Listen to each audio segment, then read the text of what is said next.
વિસનગર શહેરમાં છેલ્લા 15 વર્ષથી સાઝ મ્યુઝિક એકેડમીના સ્થાપક અને સંચાલક ઝરણાબેન પટેલ દ્વારા ગવર્મેન્ટ સર્ટિફાઈડ કોર્સીસ સફળતાપૂર્વક ચલાવી રહ્યા છે. જ્યારે અત્યારે શાળાઓમાં વેકેશન ચાલતું હોવાથી બાળકો પોતાના સમયનો સદુપયોગ કરી શકે તેવા ઉમદા હેતુથી તેમની અંદર રહેલી કલાને ઓળખી તેના સર્વાંગી વિકાસ માટે આજથી 1 મહિનાના સમર કેમ્પનું આયોજન કરવામાં આવ્યું હતું. જેમાં સમર કેમ્પ અંતર્ગત પેરેન્ટ્સ કાઉન્સિલિંગ વર્કશોપનું પણ આયોજન કરવામાં આવ્યું હતું, જેમાં ભારત વિકાસ પરિષદ વિસનગર શાખા પણ સહભાગી બની હતી. આ સેમિનારમાં કાઉન્સિલર શ્રી નરેશ બારોટ તથા શ્રી દિનેશ સોલંકીએ માતા પિતાને બાળકોના યોગ્ય ઉછેર અને વિકાસ માટે સુંદર માર્ગદર્શન આપ્યું હતું.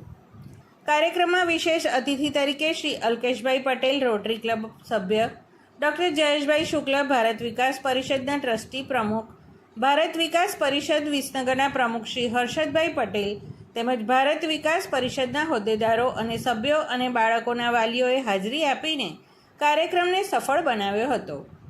આ સમર કેમ્પમાં મ્યુઝિકનું માર્ગદર્શન ઝરણાબેન પટેલ, ડાન્સ માટે કોમલબેન રામી, ડ્રોઈંગ અને art and craft, brain gym માટે અવની દરજી તેમજ લેંગ્વેજ લર્નિંગ માટે જેની પંચાલ દ્વારા તાલીમ આપવામાં આવી હતી.